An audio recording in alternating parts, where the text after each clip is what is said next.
Okay, so let's jump right into it. This video is basically a breakdown of what I did to study for the TEXES ELAR 7 through 12 exam. So first and foremost, I have notes here, a few tips, but first, just decide on your study material.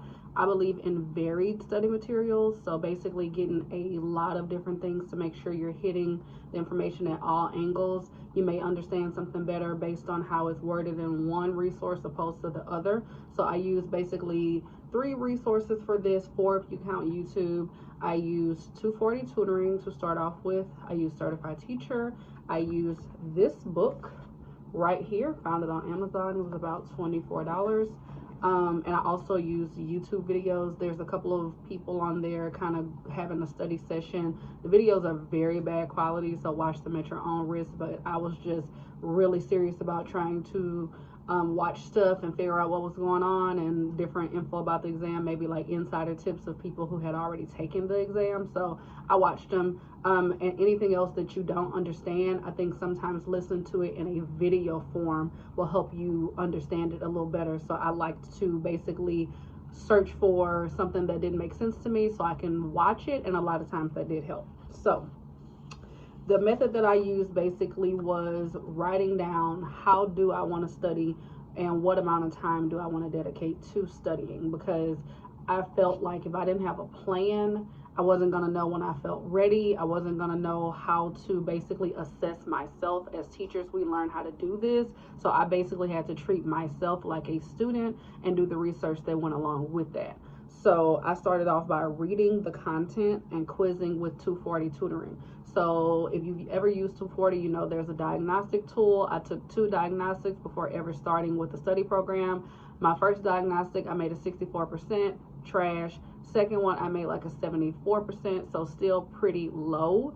I think a lot of it was just the content was so foreign to me. I am not an English major. I think that's very important to note. I love English, I love linguistics, I love history, I love reading things, I love books, but I'm not an English major. So a lot of the terminology and things like that were completely new to me as far as the technical terms for them. So those diagnostics were not really easy to me when you're talking about the grand scheme and the full scope.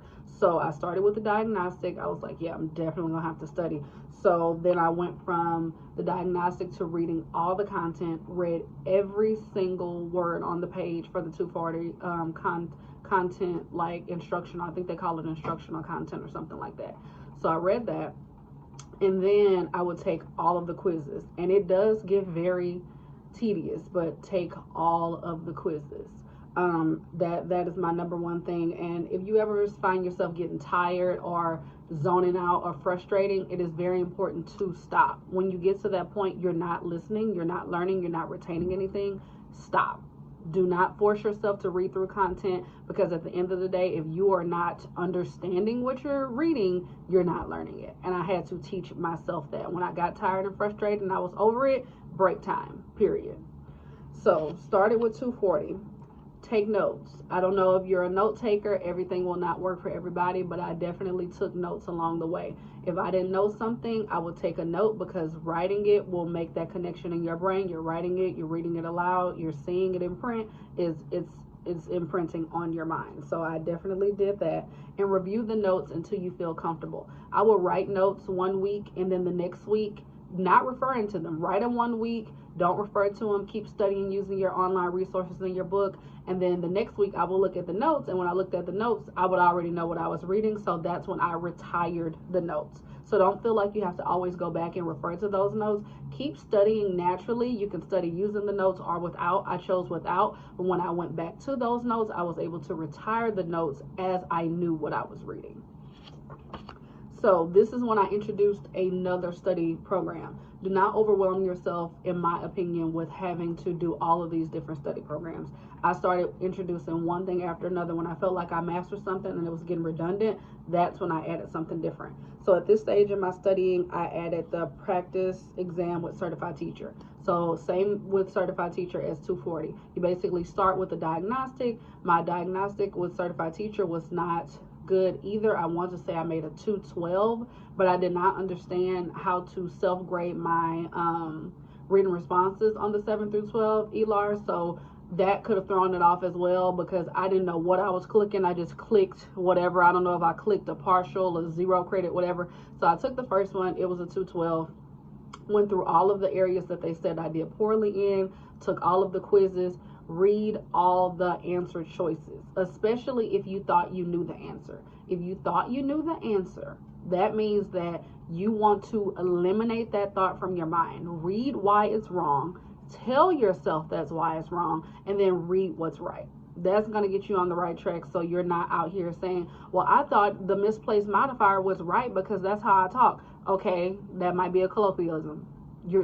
It doesn't matter, because if it's a misplaced modifier, it's just a misplaced modifier. So make sure you read all of the responses. After that, so check for understanding by reviewing concepts, restating them as if you are teaching them. Again, you're taking this test because you probably want to be a teacher, or you have a bigger goal beyond being a teacher, admin one day, whatever. Teach the content to yourself. Sometimes it may feel weird, but if you read something and you can't say it back to yourself as if you know what you're talking about, it's not gonna stick when it comes time for the test. I'll give you an example. One of my complex content questions was, what's a complex sentence? What is a simple sentence? What is a complex compound? I was like, oh my God, like what is all this? So basically I had to teach myself, okay, simple, of course, subject, predicate, we know that. What is a compound? Okay, 2 sentences that can stand alone. They're independent. When you start getting to that complex and compound, that's when you have to bring something in your head that's going to make you remember it. One has 2 additionals that may not be able to stand alone. The complex compound, I believe, has 3 different parts. 1 can stand alone, 2 can't. I believe I'm getting that right. But you have to remember those different things in a way that it makes sense in your head. Like you can't just decide in your mind, you know, how it works. So you have to make some kind of association to the content. So basically that's what I did. And I think it worked well. And I also made the note that a complex compound sentence, since it has so many parts, you may be able to identify it better because the sentences are going to inherently be longer because they are complex compound sentences. Okay, so for this exam in particular, I don't know who's going to see this, but I'm mainly talking about ELAR 7 through 12. Do not understate the importance of the literary analysis and the pedagogical question. That is almost like a freebie. If you can do well, it's going to boost your score a lot. You can pass the test without doing well on this, but you also kind of ensure that you will boost your score if you do well enough on this exam. For the pedagogical one, I feel like that's not that difficult because there's only so many errors that they can present to you in a quiz format. Like if a child is writing an essay, there's only so many things that can be wrong with it. So on my exam, the child wasn't using precise language. He kept repeating the same things over and over. He just needed to kind of cut that down and be more concise. It was very easy to spot because it was a lot of repeated language. For yours, and an example they like to use a lot is you're writing a letter to the principal, but you're talking using slang and, you know, mispronunciations, and your audience is just all wrong. They love to use that example, so I'm not sure if they're using it on the exams anymore, but there's only so much that's going to be wrong with the essay. So pay close attention to that writing domain, I think they call them. Pay attention to the writing domain so you know what possibly may be wrong, but do not walk in to that exam thinking you're going to be able to say anything about misplaced modifiers or grammar. You cannot use grammar conventions as a method of correcting those items. So you have to identify the issue, give a lesson plan on how you will correct the issue, and say why it's important to correct the issue. It's a 3-part question, so be prepared for that. Literary analysis, you're going to get 2 pieces of content, whether it be a book and poem, things like that, and you're going to have to say how the things connect. That one was a little bit more difficult for me because I have read a lot of literature, but it's literature that I'm interested in. It's not necessarily classics. So I ended up getting 2 classics that I was not familiar with, but after reading them over and over and over, I was able to see how they related. But my suggestion to you is do it one time before you take the test. Do not think that you're just going to be able to get in there and wing it. Yes, some people do, and that's great. I'm not saying that's not possible, but I think you're setting yourself up for success if you at least try to do it one time and write the pedagogical response and write a literary analysis before you go in there. Have a strategy, know your part, your introduction, your body, your support. Know how to do that, so when you go in there, you at least have some kind of idea of how to write it. Because if you have no idea, like one day where I didn't, when I started this journey, you just are not going to do the best you can do, and you're already stressed out because you don't have a lot of time. I had 2 hours left when I started on that portion. I ran out of time before I finished. It gets really rough when you're trying to write something from scratch. There is no copy and paste feature to use that textual evidence. You're typing it all out yourself. You're having to use basically in-text citations. So just kind of know what you're doing, so it's easier once you sit down on exam day. Biggest thing, do the work. There's nothing else I can say. Do the work. We want to take these exams and we want to get done with them. I don't even agree with the exams. I feel like testing cannot make a great educator. Testing cannot even say if I'm going to get in front of the classroom and know what I'm doing. I don't believe in these tests. But honestly, they're in place. We're going to have to do them. So doing the work means studying for the exam. Do not sit there and think that you're going to be able to pass. Oh, I'm an English major. Oh, I studied a day. Or you heard somebody else who studied 2 weeks. And when I saw that and people will study for 2 weeks and they pass, it's mind-blowing. It's amazing. I mean, I don't know if it's probability. I don't know if it's luck. I don't know what it is. And I think that it's great, but don't rest on that because you heard that from somebody else. Do the work, study until you personally feel comfortable, and then move forward. Practice your analysis and make sure you write it. Again, I cannot express that enough, because that part is really going to give you a boost on the multiple choice questions if you need it. That portion alone is worth 35% of the entire exam. So just like that domain 2, I believe, is 40%, those written responses are 35%. So if you can do well on either one of those chunks and do really well, you're more likely to pass. Use word associations. I think I talked about that earlier. So if you have a concept and you can make up some kind of acronym in your mind, do it. You know, I don't necessarily remember all of the ones off the top of my head, but just remember, when you look at a concept, if it reminds you of something, make sure you remember it. Now, I have one example, and I completely spaced out on the exam. It asked me, what was the characteristics of a soliloquy? Got it wrong.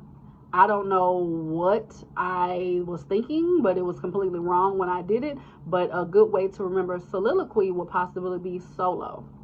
Solo means you're by yourself. A soliloquy is a dialogue with only the character, and they're letting you in on their thoughts and their feelings. Solo, soliloquy. Make those kind of associations. If I would have taken a little bit more time to make that association, I wouldn't have got it wrong, because I know that's not what I selected on the exam, but that's what I should have selected. Another one, talk it out. So a lot of you guys know me in the Facebook group for basically talking to a lot of people, giving advice, asking questions. Sometimes just simply having that community to talk about stuff will really ease your fears on this test. It's just a test. It does not define you. Even if you fail the test, oh well, it's done now. That's why preparation is important. Once you fail it, there's nothing you can do to change it. You can get a rescore. For anybody who didn't know that, being that this is a written test, you can have a rescore, but they will only rescore the written portion. So since the written portion is a little bit more subjective and it's graded by a human, if you failed, you could get a rescore to see. The rescore does cost money, and with the rescore, it's not guaranteed that you will pass. They may come back and say, okay, great, you passed, here's a refund. Or they may come back and say, nope, we still don't feel like you passed, and we're keeping your $50 or $55. So definitely talk, get that sense of community, you know, ask your questions, ask people what worked for them. I mean, it helped me a lot. I talked to a lot of people about this, and it kind of kept me sane during the studying process and during the wait for the results. But with that being said, just talking to people does not mean you should take everything people say for face value. I got discouraged sometimes when people would say, oh, well, good luck, because that's one of the hardest exams, or, you know, you better be careful because I failed it 4 times. And that's not a problem. I don't judge people for that, but I think that you just have to be careful with who you talk to and know that everybody's story is going to be different. And that's not to say that those people are not smart. Test anxiety is real. Misunderstandings are real. The way this test is written is not the most readable way. There are different roadblocks as far as how the tests are made in general. So I'm not saying that people who have failed it are wrong, but I'm just saying that you have to define your own story, and you can't listen to what somebody else said to be the true fact for you. I only had one chance to take this exam, and that meant a lot to me. It made me very stressed out, very uptight, uneasy the whole time I'm having to study. You know, I'm in the I Teach program. I was identified for EC through 6. That is not an option. I am not teaching elementary school. I do not really like elementary school. I've done it before, not in a teacher of record capacity in Texas, but I have been in an elementary school classroom. I don't necessarily like it because it takes a lot of mothering, and I have 2 children of my own, and it just takes a lot out of you to give your all. And I believe in giving children the best experience. And if I'm exhausted all the time, I'm not giving you the best experience. So elementary school is not for me. Said all that to say, it was a lot of stock in me passing this exam. So I passed it first try. For me, it really felt like no other option. And to be completely honest with you, if I didn't pass it, I probably wasn't going to be a teacher in Texas, because I was not going to go take EC through 6. I was not going to finish I Teach. I wasn't. So just know that you define what you are doing, and only you can study and do it for yourself. But don't get discouraged if somebody else says they passed the first try. May not happen for you. Somebody said they failed 4 times. May not happen for you. You just have to have the provisions in place that are going to best work for yourself. This book, showed it before. This book is a great companion for certified teacher. It actually has a lot of the same questions, but not all of the same questions. But I think the way the questions are written, they go so well together, and you are really going to be able to get something out of it. The literary chapter in this book is so thick, y'all. Like, this is the literary section in this book. All of this is literature. So that just goes to show, this is going to give you the review of the classics. Like I said, I'm not an English major. I don't really know all of the classics, but this really gave me what I needed to know as far as, what is that book about? What is the Canterbury Tales? Who is the wife of Bath? You know, what? Like, what are we talking about? That book had it, and I feel like I'm going to be such a better educator, because at least now I have the cliff notes, and I can go back and read those books to get a understanding. But it had more information about what those things are, because they are going to come up. They really are. There's no way around it. But that book gave me the confidence to know, okay, I know just enough to select the right answer. And now I'll do my due diligence on the back end to read the things that I have not read as far as classics.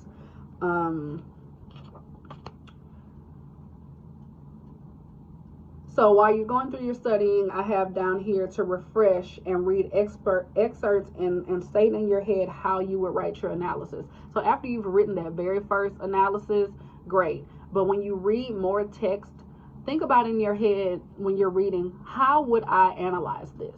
Sometimes I would watch a show and I would see a theme come out, and I would think, okay, if I was analyzing this, I would write about how there's a theme shrouded in mystery, and how this connects to that, and this person gives off, you know, a protagonist vibe, and that's why, you know, the story is constructed that way, and that's why the setting is this, and that's why they use that verbiage. Start to think like that in your everyday life, so again, when you sit for the exam, you'll be more equipped to be able to write these things out. You have to immerse yourself into the experience. I have, lastly, review flashcards throughout the study plan. The flashcards and the terms will really help you when it comes to the exam. There were a lot of definition-based questions. There were a lot of things on there about word origin. One of my questions had basically asked me, where did these 3 words come from?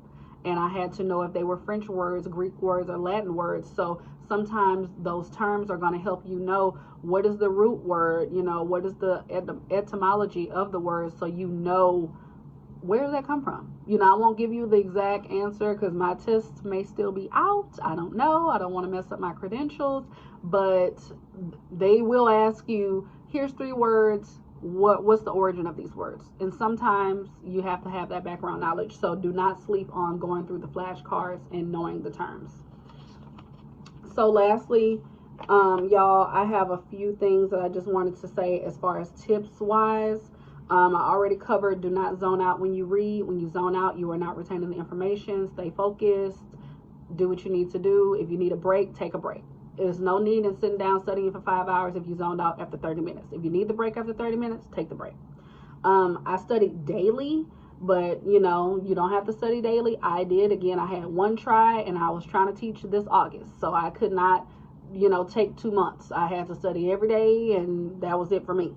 Allow yourself a chance to get to know the material. I don't know if anybody else is going to look for this for tips for other exams, but for this exam in itself, it is very, very content heavy. So you're not going to be able to cover it very easily, especially if you're not an English major. People who are English majors may not have the same experience, but if you're not an English major, you're going to need a time to really dive into this material and dissect it. Like I said before, to see if you know it, repeat it. Maybe have a study group and y'all ask each other questions and the other person has to explain completely what that concept means. Nobody else can do the work, but you can have other supports that are going to help you. If you're going to work better in a group, be in a group. I wanted to be in a group, but it wasn't enough of us taking the exam. So many people had already taken it, were still studying for it, weren't taking it soon. So I never had the luxury of having a group, but I would definitely read things and repeat the concepts to myself. And that way I knew that I was understanding it. Don't avoid the hard stuff. I would do this all the time. I would say, oh my gosh, this is so hard. I just don't want to do this part. I'll just get it wrong on the exam and that's fine. But just think about if you have that thought for, I don't know, 10 concepts per domain, you're probably going to fail it. So don't get discouraged when you don't understand something and you want to just move on and you say, oh, well, that's just hard. I don't want to do it. I was guilty of this. Keep pushing through the hardness. It's going to get easier every time you review it. Watch a YouTube video. Look at some kind of other visual. Look on Pinterest. I did all of that. Sometimes having the varied experiences is going to give you what you need as far as understanding it better. It's going to be hard until it gets easier. Do the work. Take advice, but don't let that advice and those experiences define you. Again, some people go all the way up to the waiver amount on this exam, and I understand why. It is incredibly difficult. When I was studying the material, I cried. I had time away from my family. I was anxious. I was exhausted. I mean, maybe this might seem dramatic to people, especially if they know the content, but this is a extremely hard exam. Extremely hard. I would never want to take it again. I don't even want to take the supplementals exams, the ESL and PPR. I don't even want to do that. I'm exhausted. I said I was going to do that right after this. I need a break. I'm exhausted. So don't let other people's experiences define you. It may come easier for you based on your background and things that you already know. It may be a little bit harder for you, but that doesn't mean that you're not smart. It doesn't mean that you're not worthy. It doesn't mean that you're not meant to do it. But just live for yourself and know what's going to work for you. Don't listen to things in the group or things that people are telling you in order for them to define your experience. But that's pretty much it for me, y'all. You know, if you have any questions, feel free to reach out to me. I do not have a magic ticket. I did not get a perfect score on this exam. I passed. That's all that matters. I'm not an expert. Again, I'm not an English major. I do have a couple of degrees under my belt, but they don't have nothing to do with this content. I just really love English, and I really love breaking that down to students within the classroom. So just live your truth and do what works for you. And I hope this helped. Holla back.